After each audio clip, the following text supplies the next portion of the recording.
Hello and welcome to PauseCast. It is Thursday, October 26th, 2017. I am Jessica Alouette, and I use she/her pronouns. And I'm Mark Hanna, I use he, him. Welcome. Twas the night before Wolfenstein. Oh, is it tomorrow? It is tomorrow. Wow. Wolfenstein 2 is coming out.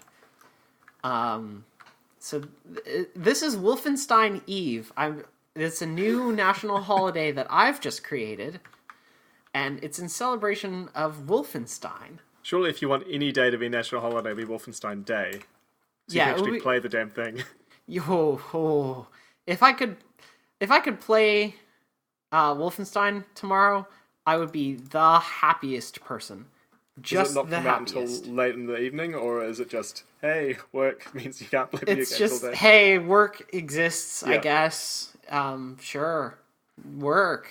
Welcome to our 61st episode of our show about video games.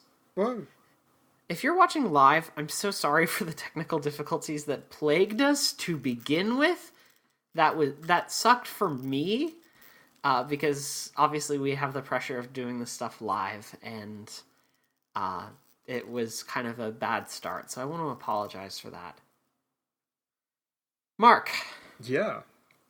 You mentioned to me off the show that you've been playing perhaps more than one video game this week, and I'd like you to tell me a little bit about that. Yeah, so I've kind of... The story of the game I have been playing, Shadow of War, is not exactly gripping. And since that game basically lets you do one thing, which is fight orcs, I haven't been gripped with it as tightly as I might have been with other games. So I have not played a huge amount of that. Felt a bit aimless in terms of, looking at my Steam list, what game do I want to play? And then I spotted, there's another Humble Bundle. That looks interesting. So I picked up, what did you remind me it was called? It was the Down Under bundle, wasn't it? It was the Humble Down Under bundle, which is currently available for people who are listening. Yes, I spotted Armello at the top tier, which is a game that you've talked about on the show before, and I thought that the art style was pretty cool for it, and a couple of others that looked interesting as well. Like I've been keeping an eye on Crawl, but wasn't sure if it was for me, but picking it up as part of a bundle is kind of perfect for that sort of thing. Yeah. And it's, I think, $12 to get all the games in that bundle, which... It's pretty good. All made in in the neighboring country of Australia. Right, that's the name. You explained it to me just like 2 minutes ago, and You've already forgotten? My good God! Thinking of things. That's fair.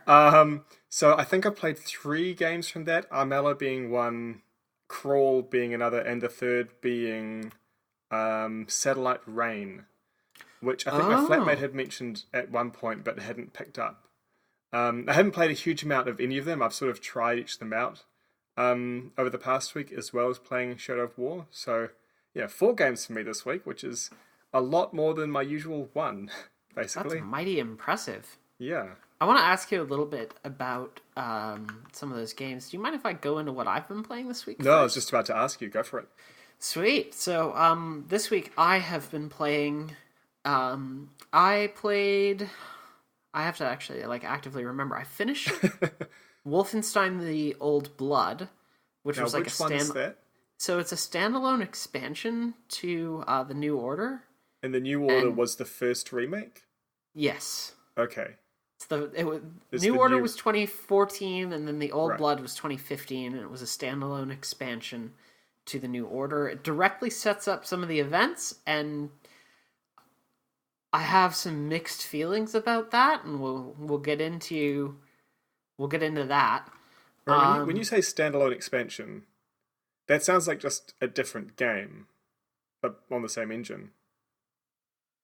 Or did it include the base game or something? No, but then it doesn't include the base game, no, and it's not linked to the base game at all. It's a separate executable. It just is running on the same engine and it offers context to the events of the New Order. So is it kind of like Metal Gear 5 and Ground Zeroes kind of thing? They're separate games, but closely tied together in terms of story. Yeah. Okay. That would be kind of how I would classify that. Okay. I have also played a bit more Grim Dawn. Nice. Watch Dogs 2. Uh, PlayerUnknown's Battlegrounds, because that's course. kind of just like that's my every week game, and I've started Horizon Zero Dawn again. I'm excited about that. Yeah, I know. I know you really enjoyed that I game. really did. I'm looking forward to playing some more of it. I became this is spoilers for Horizon. I became a seeker when I last left off, and I don't remember any of the context surrounding that, so I've just gone and started that game over again.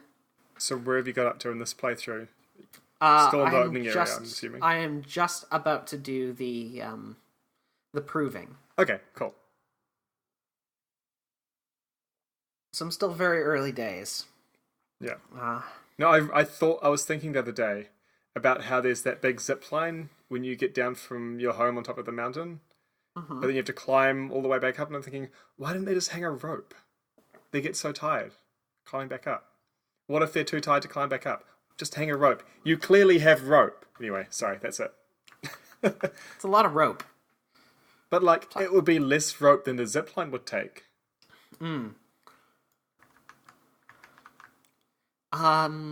So that's been my week in kind of video games. Nice. So let's talk about Armello. Did you get how much time did you get in that? Like a few rounds, I So, imagine?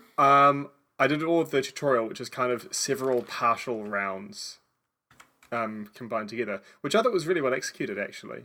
And then I did most of a round before I can't remember what it was that took me away from it, but I had to go do something else. Where I managed to get 4 Spirit Stones quite early on, but because it was so early on, I had a lot of trouble actually bringing them to the king, which is what you need to do to get that victory. Like I could get into the castle, but then you have to stay there for a round before you can do the next thing. I kept getting kicked out. Right. But yeah, the art style is so nice in that game. It's really cool. So gorgeous. Yeah. It was like the biggest draw of it, and like the way that it's rendered in the world too is just utterly fantastic. I absolutely love it. Yeah, I definitely still haven't got like a huge grip on strategy and stuff. I checked and it didn't look like there was a difficulty option in the settings. There is not. I think there's like AI difficulty when you start setting up your own custom games. Oh, that's where it is, and I just missed it. That would make sense. Uh, I was a bit surprised to see microtransactions in there, but I mean, easy to ignore. where were the microtransactions? Character costumes. Each character's got an alternate right, costume yeah, you they can have buy. they have other skins and stuff that you can kind of get. Yeah, but I I think mean, those are cute, and like it's a cheap game, and I feel like if you're gonna get a lot of investment out of that kind of game, ultimately it doesn't hurt to like throw down a couple bucks. Just like, hey, I love your game. Like I want this costume. Here you go. yeah, It's not as egregious as like something like loot boxes, where it's like I'm gonna throw down money at this gachapon and hope I get something good. It's like I'm throwing down money and I get the thing that I want. I still like every time I play Shadow of War. At the end, I'm like, should I buy a loot box just with my in-game currency? Like, it won't put a dent in it, but then I don't because I don't want to have to bother to open it. Like, it's so completely unnecessary to that game. I don't know why they put it in. Like, did they try playing this game to see how the balance would work out? I don't know. I mean, like, ultimately the reason is they lock the true ending behind dozens of hours of grind. Well, And so I've heard about that a little bit. I haven't got to it yet, but it doesn't honestly sound like loot boxes would help that much. well, certain loot boxes, from what I understand, have a chance to drop the kind of orcs that you need to make the last act significantly easier. And it turns it from less of a grind into kind of just an easier to do thing. It's Otherwise, hard you to have talk to about since I grind. haven't played it yet, but the impression I've got is basically if your orcs are under-leveled, you'll have a hard time. And when you open a loot box, I think they're the same level as you. But I mean, the ones that you recruit are often going to be pretty close to that level anyway. I think it's actually the inverse, and the ones that you recruit are always going to be around your level, and then the ones you get from loot boxes have the potential to drop much higher. I don't think the game lets you have control over orcs that are at a higher level than you. You certainly can't raise them higher level than you or recruit ones that are higher level than you. So I don't think the loot boxes can give you that either. Yeah, unless that changes in the end game, I don't know. I haven't gotten to that stage of it yet. Yeah, fair. Although I did get a fun thing. I'm like 30 something hours into the game, and I died for like the second time, I think. That seems like not fun for a game It's like Shadow of War. I'm playing in the difficulty that says death is guaranteed, and I mean like, okay, I have died, but not as much as I'd kind of hoped to, which is a weird thing to say. I've lost fights sometimes because they've got some that will like humiliate you and just walk away instead of the killing blow, so you don't get a chance to counter it. Yeah. But I've only been killed a couple of times. But the last time it happened was actually kind of a neat story. Because I encountered something for the first time in that game that kind of shocked me a little bit. And not in the sort of way we were talking about last time we talked about Shadow of War, where it's not very pleasant. This was so once you've got the fortresses in an area, you can send your orcs into a fight pit where basically, hey, here's an orc, send an orc to fight it. The winner levels up. If it's your orc, hey, your orc leveled up. If it's the other orc, your orc's dead. That orc is now in the fight pit, which you're nearby, so you can go and fight them. And it's got different difficulties. And I had someone who was a big troll, something or other, the Nightmare was their name. They were much higher level than me, and I'm thinking, crap, I'll just throw like a flimsy orc against them because none of mine can win, and I don't want to waste a good one. And then another one will pop up that might have a weakness. And true enough, my orc died really quick, and then I thought, I'm just going to go and kill this orc real quick. That didn't work so well. It was a tough and long fight, and I got so damn close, but they killed me. And after they did, something happened which I hadn't expected, which is there was this little semi-cutscene type of thing, and they picked up my sword that I'd been using, and they broke it. Which is my, like, level 40-something legendary sword, whatever. And I don't have it anymore, they broke it. I'd wondered all game why it forces you to keep the level 1 equipment that you start with. I thought maybe you might be able to level up later. No, it's because they can break your equipment, so you need to have something to replace it with. Yep. All right. So that was interesting. Huh. It was cool though, like, these legendary things, you can get them again. Like, the way you get legendary items is like, hey, if you kill a legendary orc from this tribe of this class, you'll get this legendary item. So it's not like it's something I can never get again. Yeah. But, I hadn't seen that 32 hours into the game, so it was kind of nice to see something new when I wasn't expecting to. And so also in this bundle, you mentioned you were playing Satellite Rain and Crawl. Yeah. So Crawl has been kind of... I might even had it on my Steam wishlist for a while. It's not a very expensive game, but it's quite an arcadey, fast-paced, you'll die real quick probably game with an emphasis on local multiplayer, which is cool, but I don't know if it's the sort of thing that I'd play very much of. So I didn't get it until now. But the thing that I've really liked looking at it, two things really. One, it's got really nice pixel art. I love a pixel art game. And two is the narration is so good.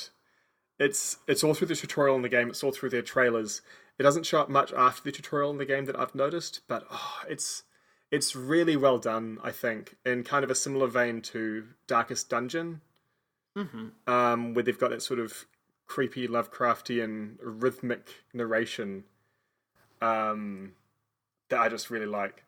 But the game's fun as well. I've played like essentially one round of it, where I used all three of my potential attempts to fight the boss and lost each time, getting damn close each time too.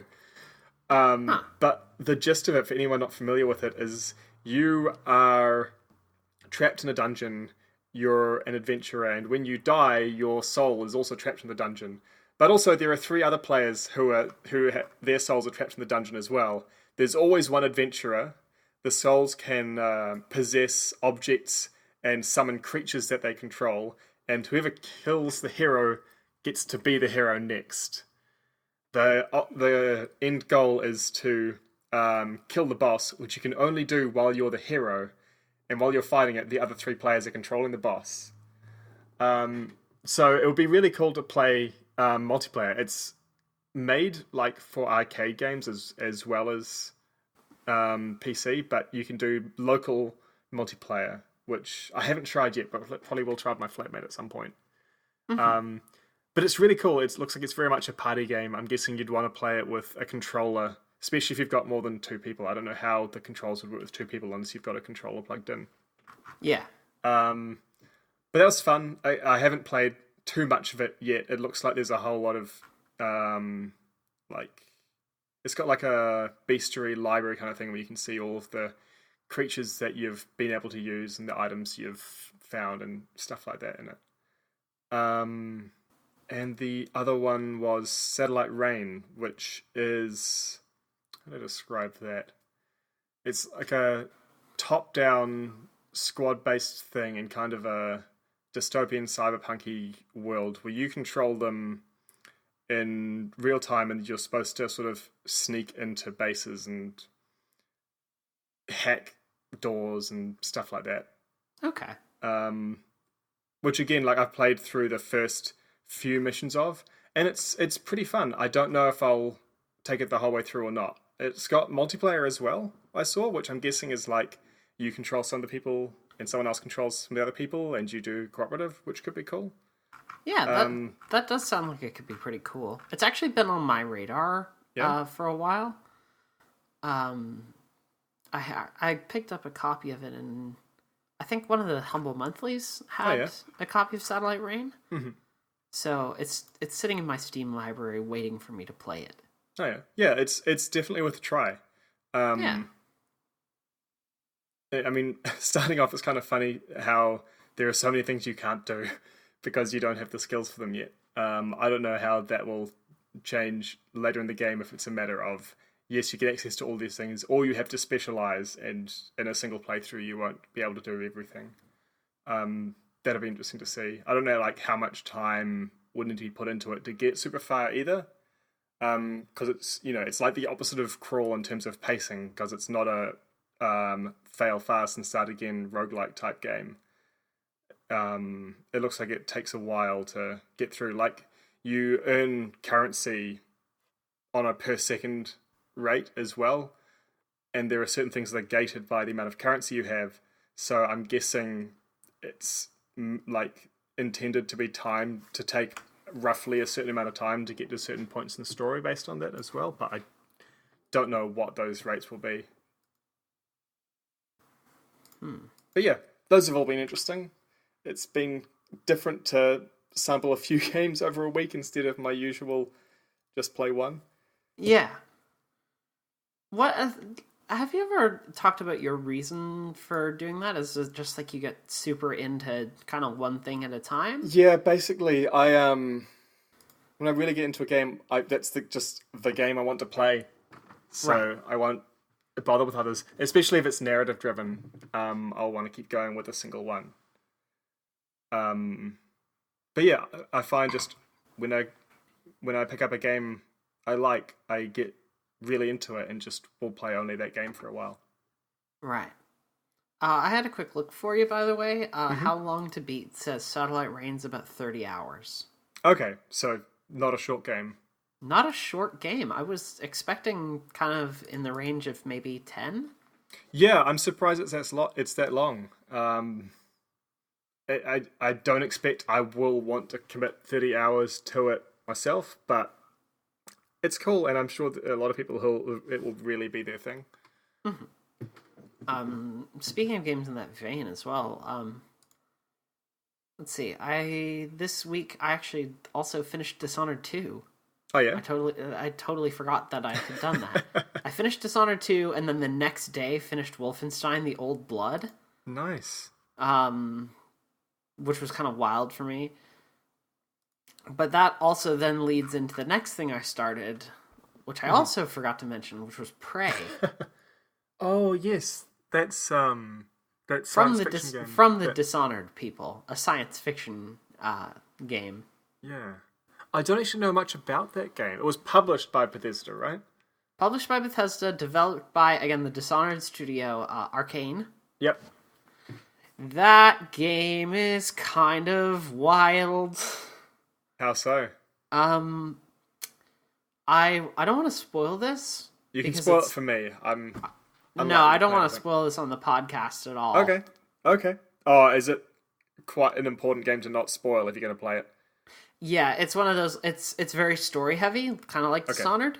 It Okay. is. It like there's twists in Dishonored 2 that I do not want to reveal under any circumstances because they're so cool. Fair enough. Like yeah, I'm not going to talk about some of the twists that happen in Prey. I will talk about how effective that game is at setting its scenes, which is Yeah. to say, It's very good at setting a scene.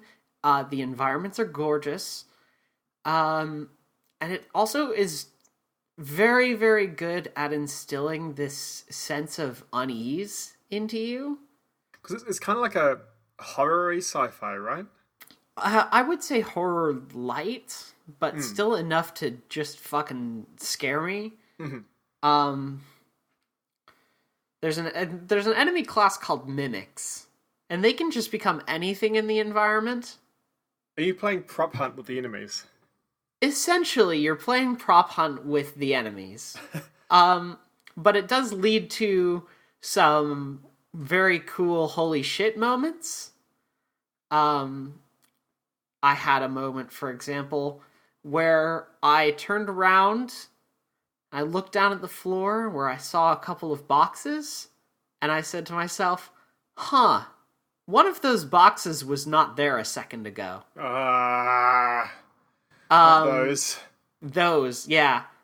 Instances where it's just like, hey, was that cup there? I just looked up, was that cup there just a second ago? And I mean, do you just shoot these things to be safe? Do you have a gun? What's the I deal? have a wrench right now. Ah, So if I want to do anything to those, I have to go up to them and hit them. I mean, don't go up to them. No, if you don't do that, the mimics will come out and attack you regardless. Oh, So it's like either play their little game of hide and seek when you know they're around, and there is a little audio cue that like tells you they're around. I've figured out at this point. okay. So there is a little audio cue that says, "Oh yeah, there's a mimic near," and then it's a matter of just actually hitting the right thing. I also have my first kind of sort of gun. It's called a glue cannon. That sounds really damaging. Spelt GLOO. Okay. And it fires a blob that drops off really, really quickly, so it can't be used at any sort of range. Mm-hmm. And then it expands, kind of like. Do you know what AB foam is? No, but I can guess. It's just a very rapidly expanding foam. Mm-hmm. It's kind of like that, and it then hardens and becomes like a solid surface. So you can hit mimics with it a few times, and then they will turn solid, and you can break them apart with your wrench, which is very Okay. cool. But you can also just create surfaces to walk on. That's kind of neat. How long Yeah. does this stuff last? It stays in the environment for a while. I don't know if it ever goes away. Okay. But Can you build a tower and climb into the sky? you probably could. I've heard tell of people kind of just like walking along the walls to try and access higher points because there was no other way to get up there because they didn't choose, XYZ powers. So instead they just use the glue cannon to go up the wall and create a staircase for themselves. I wonder how many more challenges this must put in for level designers when you give the player that sort of traversal tool that can just practically make them able to go anywhere. Well, think about how Blink works in Dishonored. Like it's the same studio. Yeah. But like Blink works in that it's a teleportation. You can effectively go anywhere you want to. Well, it can only go so high though, right? Like I remember there were some buildings you couldn't get onto the roofs of. Right, yeah. But I think that in and of itself is just limitations of the level. You can still go up pretty high, and anywhere that's like a valid space for you to go, you have an entire 3 dimensions to be working in. I remember what was interesting in oh no, sorry, you go on first. It totally is like a lot to consider because having the ability to just, rather than exist on like 2 planes, to exist in 3. Having the ability to move on the y-axis as well as like x and z. It would definitely come with some challenges. It's interesting to remember one of the differences between Morrowind and Oblivion back in the day, where there was levitation as a spell effect in Morrowind. You could basically fly and walk over any wall and climb to the ceiling of any dungeon. In Oblivion, there is a rumor, I think, at some point, or it might be something that Mike the Liar says about levitation having been made illegal, and that's the explanation for why it's not a spell anymore. But that allowed them to do things like have city walls, which actually the city isn't in there, but you go through the door and you're transported into a different world space where the city is. Right. Whereas they couldn't do that in Morrowind because you could walk over the wall. Arguably, I like I like the Morrowind approach a little bit better. Yeah, there were mods to open up the cities so it was all in a single world space. Because if your computer can handle it, your computer can handle it. Although that often led to monsters rampaging through the streets when the player was running away from a troll and thought, I know, I'll seek safety in the city. And the troll came too. Whereas it couldn't before, I think. But hey, that's the fun of the game sometimes.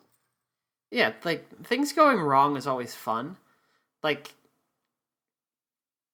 even in games like Hitman, where it's, like, fairly demanding of precise stealth, it can still be fun when things unexpectedly happen.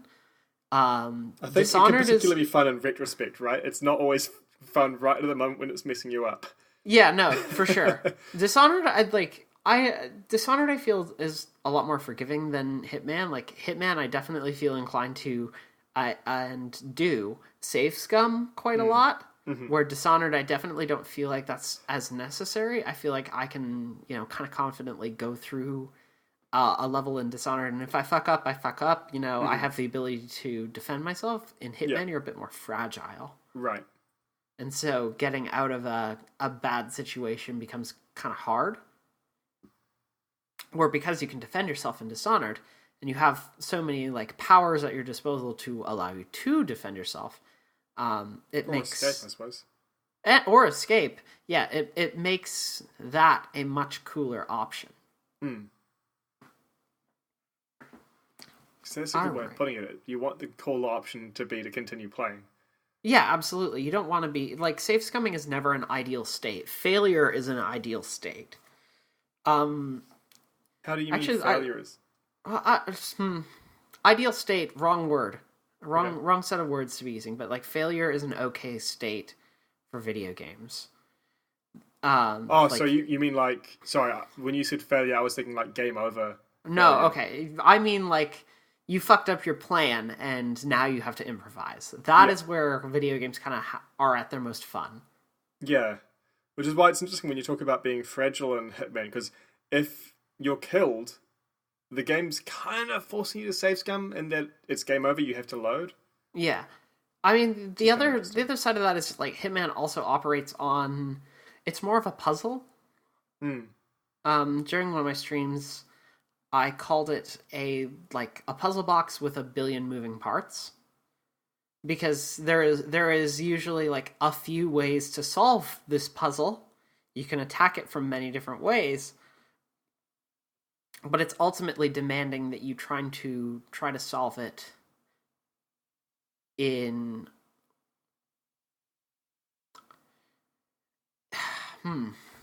It's demanding that you try and solve it as a puzzle. There are different ways that you can like I said, there's different approaches. You can, maybe knock a light rig down and that takes out your target, or you can position yourself to get a shot off on them. There's all kinds of approaches to actually solve the puzzle.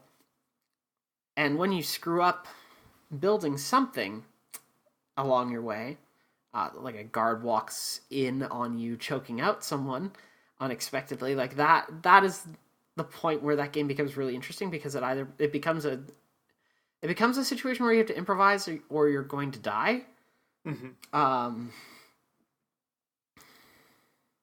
Unless the guard walks in and just doesn't look at you and you sneak away. And then I remember that. And then like, the puzzle box can also reset itself to where it was before. It has the ability to just kind of, move some puzzle pieces back around to try and help you solve it again. Is this your analogy for loading a save? Yeah, this is the analogy for loading the save. It resets the puzzle box. I'm doing a super bad job of explaining this. No, it makes sense to me. It's reminding me of how I think I might have mentioned on the show, but I'm not sure. But I started to think of XCOM 2 near the end of my last playthrough as kind of a puzzle generator where the idea each time is complete these objectives without anyone getting hurt. Mm-hmm. Like, you have these pieces, you want to, kill all these enemies, get to this point, whatever, without anyone getting hurt. And it always feels like there's a way to achieve that. And you'll achieve the objectives. It's just how well do you do it in terms of avoiding your soldiers being hurt. I was watching a YouTube series called Game Maker's Toolkit recently, and they talked about XCOM 2 and how the intent of turn timers in XCOM 2, while disliked by the players, the intent of the turn timers was to force players to make riskier decisions. Yeah, I absolutely noticed that. Play the safest way possible, because that is totally the way you could play enemy unknown / enemy within. Like, you could totally do that, and that was very much how I played that game when I originally approached it. Same. It's like, if you're not in combat, there's no reason to rush. You move one bit into cover, put everyone on Overwatch, repeat until you find aliens. Yeah. But you can't do that if there's a timer, because the timer will run out before you get to the objective. Right. And so on this episode, they also talked about another quote, and it's by Soren Johnson, writing for Designer Notes, a podcast by Idle Thumbs. Many players cannot help approaching a game as an optimization puzzle. What gives them the most reward for the least risk? What strategy provides the highest chance, or even a guaranteed chance, of success? Given the opportunity, players will optimize the fun out of a game. Which was kind of what happened with the original XCOM, is that players would then optimize the fun out of that game by just being so cautious that they would never die or take any risks. You'd move and put your characters into Overwatch, and that would be it. And that would be how they played that game. It wasn't a fun way to play it, and so the design team behind XCOM 2 would then decide to shift how that was all approached. So Zaf Apogee in the Twitch chat has just mentioned another bit about timers in XCOM 2, about the latest DLC. It adds the Lost, and they behave like a soft timer, really. It kind of gives you two different things to focus on. You have to choose, do I focus on the Lost first and then the aliens, or the aliens first and then the Lost? And if you can hit all of the Lost and reload enough, you can then still shoot the aliens. But if you shoot the aliens first, you don't get that refunded action point to still shoot the Lost. So it's a bit of a gamble sometimes, because if you shoot at the Lost and miss, then you can't shoot at the more dangerous enemy. Whereas if you hit all the Lost, you can still shoot at the more dangerous enemy. Oh yeah, here we go. Zef Apogee in the chat just also said they also force the player into different tactics because you can't use explosions but get free actions. Yeah, that gets really interesting when you have one of the chosen be weak to explosions in a Lost area. I've had that. That was fun. That was hard. So I saw something today about Shadow of War getting DLC, which I'm kind of two minds about, honestly. Mainly since I don't think the Shadow of Mordor DLC was good. The Shadow of War DLC sounds like it could be good, but just last time I bought it and played it, this time I'm definitely going to wait and see. I've also noticed quite a lot how I paid a lot more for Shadow of War than I did for the XCOM 2 DLC, but I played a lot more of the XCOM 2 DLC than I think I'm going to have played of Shadow of War. I'm still happy I bought both of them, but I think one's worth more than the other, and it's not the one that costs more. Yeah. But the DLC, one of the things I noticed is apparently in one of the expansions you will be able to hire humans as mercenaries to build a human army.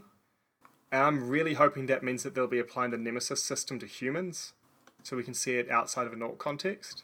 Right. I'm also worried they might not, because last time they did DLC, they had static orcs that they handcrafted that weren't fed into the Nemesis system. Right. So they could go that way, but I really hope they don't, because I think it's like we were talking about. We want to see the Nemesis system applied to things other than orcs. Orcs are getting kind of boring. Well, here's the other side of that is that, like, if they were to apply the Nemesis system to humans, that also will mean that they will have to apply the Nemesis, branding system to humans. How do you mean branding? The enslaving mechanic. No, not necessarily. I mean, it talks about the very short blurb I saw talks about hiring them. So I'm guessing they'll just do it through a different mechanism. Like Yeah, that, but that then implies that they are outside of the constructs of the Nemesis system. Where if they are inside of the constructs of the Nemesis system, I would imagine that in Shadow of War, you would then also be able to enslave humans, and that seems not great. I'd be very surprised if they go that way. Keep in mind that they've also had the loot box way of getting orcs on your side without having to brand them. So I expect they'll have either something similar to that or some new UI scheme where you choose them. Either that, or it could be there's a static set of mercenaries who you will talk to through various story missions and hire without really having a choice. I imagine that'll be closer to what we'll see from that. I want to see them have randomized stuff because that'd be really cool, but I'm just honestly not really expecting it after the last DLCs where they didn't live up to my hopes. One cool thing though is that you will get a couple of you'll get to play as a couple of other characters, and you'll be able to use those characters as skins to use while playing the main story. Right. Gosh, speaking of DLC for, like, new games. Yeah? And maybe just new games in general. Assassin's Creed Origins has some really interesting looking DLCs. But, like, that game has already got me very excited. Yeah? And I'm really interested to see it. Okay, the DLC for Assassin's Creed Origins, there's going to be two main DLCs, the Hidden Ones and the Curse of the Pharaohs.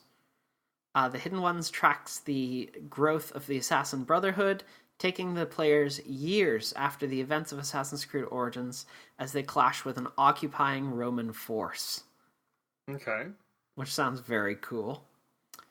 And DLC 2, and this has honestly got me a little bit nervous too. Like all of Assassin's Creed Origins has me a little bit nervous, but this in particular has me nervous. DLC 2, The Curse of the Pharaohs. Story-driven expansion focusing on Egyptian mythology. Players will fight against undead pharaohs and explore a new mystical realm.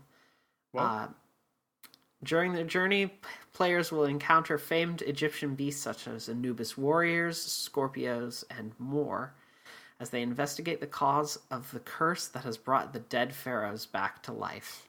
Is this like Red Dead Redemption, how they had a zombie expansion? That's not canon. Or are they actually canonizing zombies in Assassin's Creed? I don't know that they're canonizing zombies. But I don't know what any of that is. And also, I'm worried about the fact that it's like, hey, you're going to fight gods. You're going to fight the Egyptian gods. Which, I don't know. Narratively, I'm a bit nervous about that. I'm narratively a bit nervous about Assassin's Creed Origins in general.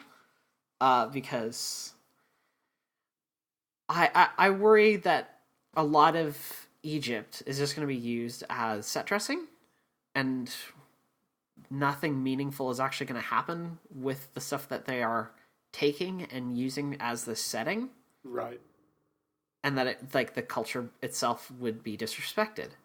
I've seen mentioned somewhere, and I can't remember where to check if it was right, that someone checked a set of hieroglyphics and found that it actually said something instead of just being symbols they'd plucked and put there, which Makes me think hopefully they've got some good people Yeah, like consulting on it. I remember seeing that as well, and it Okay. definitely seems like the Assassin's Creed Origins team is doing their due diligence.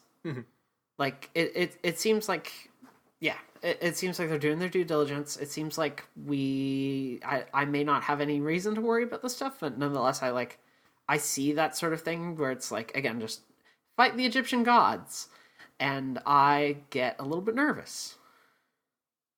It just reminded me of the stuff I didn't like about Assassin's Creed 3. And I mean, there's also the stuff that is in Horizon Zero Dawn.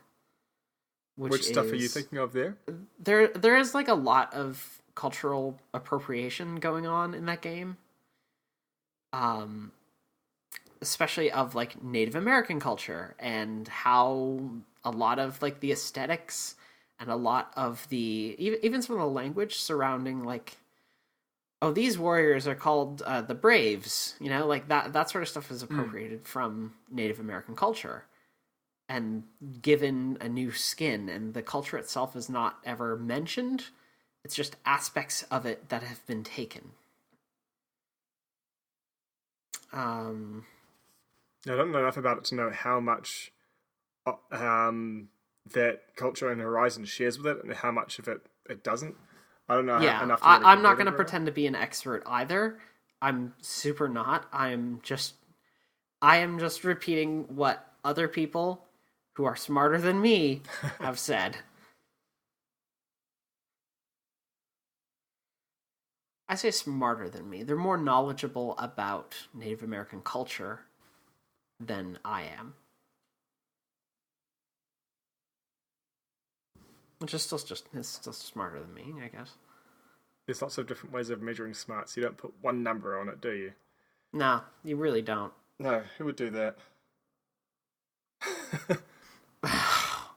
God, you just reminded me that whole thing that whole system exists. God, I can't believe I forgot IQ exists. Quote unquote. Sorry, hang on, wait. Quote unquote exists. It sure is a system. I don't know what else it is. It's not good. Ugh. All right, where were we? We went off the rails completely. Horizon from Assassin's Creed Origins DLC. Yep. That's what we got to. DLC Actually, is kind of... speaking of those things, I'm also still looking forward to getting back to Horizon once its DLC is out. When is that again? You've told me. That is like early this month. Really? You mean next month? Or next month, yeah. It's like the 5th. Oh, so it's like within the next 2 weeks. Yeah.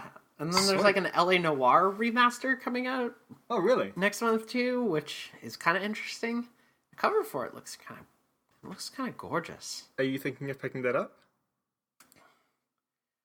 I'm thinking about it. Okay.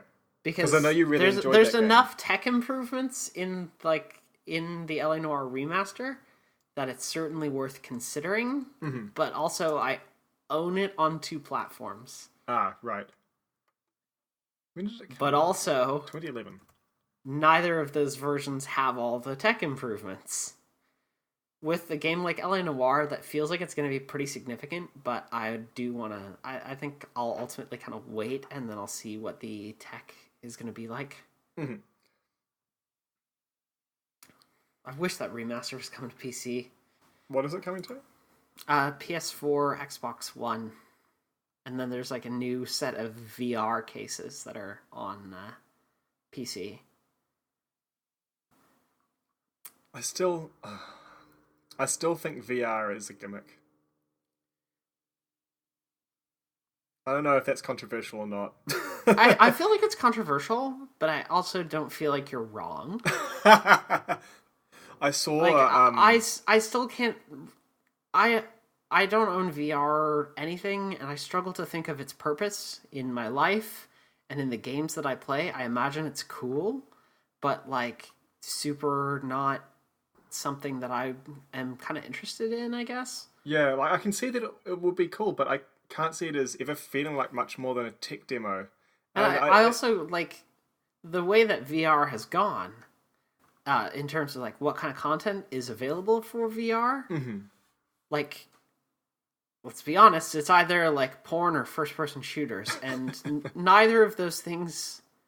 Well, is there VR porn?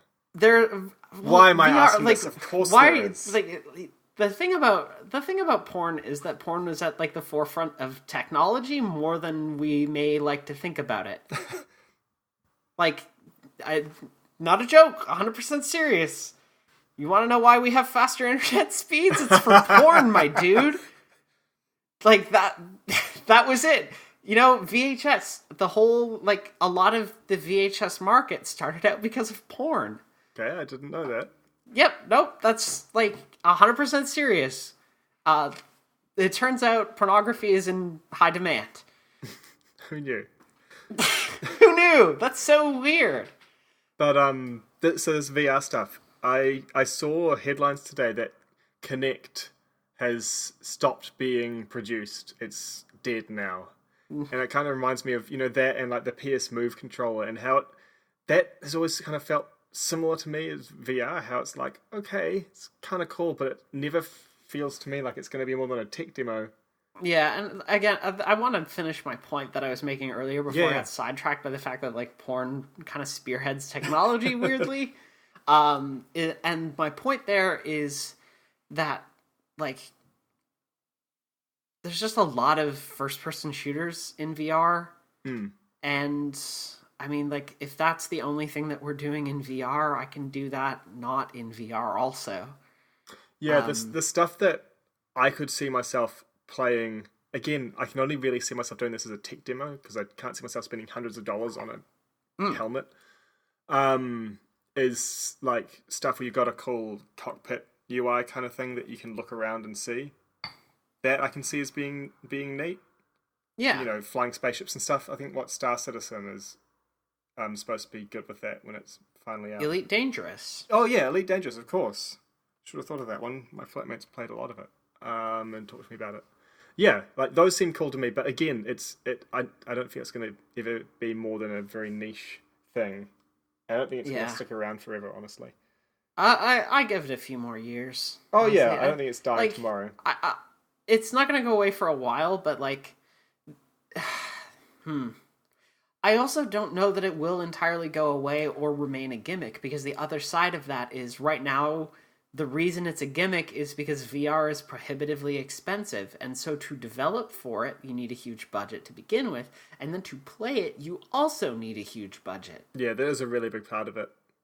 So once, like, there will be a threshold at which VR becomes more widely accessible, and that will be the point where we start to see more interesting things happen with VR. But for now, it remains this gimmick that if the technology continues to languish and doesn't get more affordable, I think VR is doomed to go away. But if VR becomes affordable, I think we'll see the technology flourish rather than languish as it becomes more widely accessible. I think it's got more hurdles it'll have to overcome than just that. I think that's definitely a very important part of it. Oh, it certainly has more hurdles than just that. Yeah, sorry, I didn't mean to say you were implying otherwise, but I don't think that will be enough for it to flourish. I think even if it does become affordable, it'll still be, because like we've got stuff like Cardboard where you can just put your phone in and have VR on an app, right? But it doesn't happen. It still feels like a tech demo and kind of a gimmick. Fair enough. Anyway, I don't even remember how we got onto this. I think I just brought it up. Who cares? Out of the blue. This is good. I'm going to shift gears entirely. We were talking about games that are like upcoming. Yes. And have upcoming content. So Hitman announced at the beginning of this month that there was some stuff happening with Hitman. Oh, yeah. So that was announced the other day. Here's what's coming up. And this has me kind of excited. First is a whole new campaign for it, which is 4 missions long, which is the most extensive stuff that they've done for it, and it's called Patient Zero.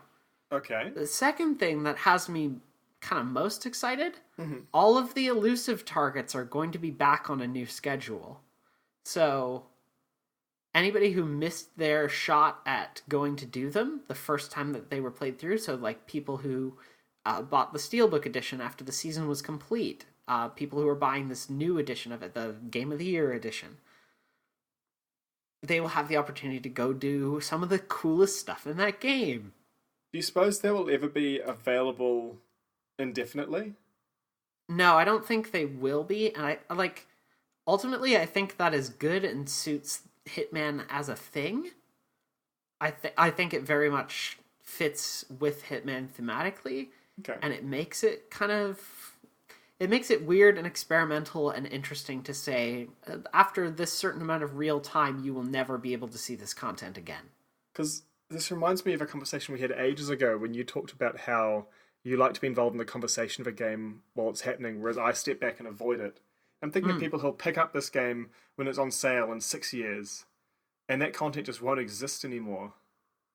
Yeah, I mean, like, it's not something I'm thinking about right now, I suppose, but yeah, that will be kind of this. I don't know that it will feel like a missing chunk either. Like, it totally. It will be that fear of missing out kind of situation, Yeah. and you will miss out on this weird, cool chunk of this game. But there's enough going on in it that I don't think it matters. Oh yeah, fair enough. I mean, it sounds like it's a complete game in its own right without that part of it. Yeah. But still, it feels kind of sad to think of that content going away, and it's not because like the online scene isn't active anymore, so you can't play with many people. That stuff just naturally happens over time with multiplayer games, right? As the audience moves elsewhere over time. This is content that theoretically could be available indefinitely, but isn't. Yeah. I mean, I could see it being turned on one day as like this content is always available, but you still only have one shot. Yeah. So get it right. I can see that would fit well with how it's set up, what it's meant to be. For anyone who's not familiar with this, by the way, like I haven't explained this mechanic. Elusive targets were targets that would only appear for a certain amount of time in Hitman, and you had one chance to go and kill them. Once you had killed them, you could not attempt that mission again. You either succeed or fail from that point. If you didn't kill your target prior to that point, you could retry it as many times as you wanted. So with the new elusive targets, or the new elusive target schedule, you'll be able to do all of these elusive targets again. You will still only have one shot, and if you attempted the previous time that they were available, you will not be able to attempt them again. Right. So if you failed, you failed. But anybody who didn't get the chance to do them for any reason or didn't actually kill the target, then they will have the opportunity to do this again.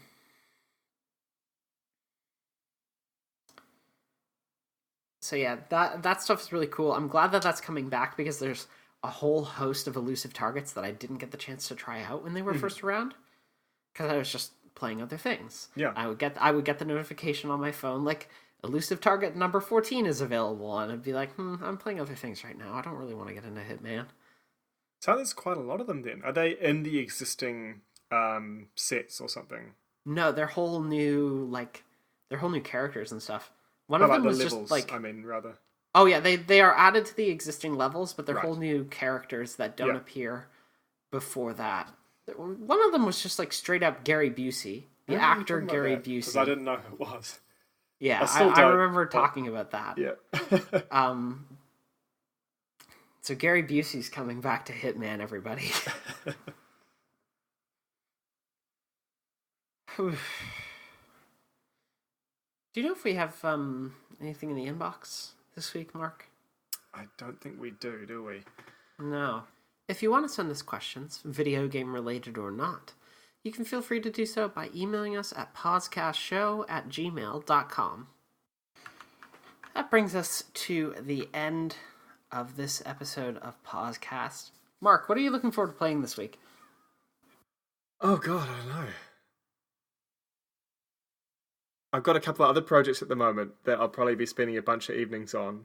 Mm-hmm. I'm sure I'll touch more Shadow of War. I might touch more of those other games I mentioned. I don't know if I might have any surprises. I still haven't touched Witcher 3, which I mentioned last episode. I might get the craving to go back to, I think. But yeah, Right. I'm not really sure what the next week's going to hold for me in terms of video games. What about you? This week I am looking forward to the world's most obvious things. I'm looking forward to punching a billion Nazis in Wolfenstein 2, and I am looking forward to Assassin's Creed Origins as well. And ultimately, I'll probably even just spend a bunch more time with Horizon. That will be super fun this week, I think. So I'm going to do all these things. Nice. Thank you so much for listening. If you've listened to us live or otherwise. If you'd like to listen to the show live, you totally can. We record every week, Thursdays at 8 p.m. New Zealand time. That's super late in the morning for most Americans. But if you are in Australia or New Zealand, it should be fairly easy for you to catch it. You can find that live on Twitch at twitch.tv/cockatielcutie or at live.bird.school. Mark, Yeah. I forgot to do another thing, sorry, before I get to you. Mm-hmm. The show is supported by Patreon. If you like what you hear with PauseCast every week, we would really appreciate your support on Patreon. Even $1 helps us and gets you cool little bonuses once a month, including early access to bonus content like our pilot project that we've kind of got cooking up. That you'll have early access to that in November at some point. We'll actually have to sit down and record that. Thank you to our patrons: Laminated Moth, PD, Ashy, Residoke, Noah Holmes, Allerdrain, and Sammy. Thank you. Thank you so much for your support of the show. It means a lot to us. It does. Mark, Yeah, you're online. I am. Where can people find you online? I'm on Twitter at HonestUniverse, and I write a blog as well, though not about video games, at honestuniverse.com. What about you? You can find me online at bird.school. You can also find me online streaming on Mondays, Thursdays with PauseCast, and usually an after show, and Saturdays. And that is at live.bird.school or maximumgun.org. Still good. Still good. All right, yeah. I think that's it. Music. Oh, yeah. Always with the save. Always with the music save. You've been Mark. pretty Thank good the last several episodes. Yeah, You've I know I remembered. have, but with the save coming in again, it's Mark. Thank you to Leon for the use of our theme song, Honey Milk Island. You can find Leon's music and download some of it for free at soundcloud.com/LEYAWN. All right, everyone, that's going to do it for us this week. Thank you so much for watching or listening, however you listened in, and we will see you next week. Bye.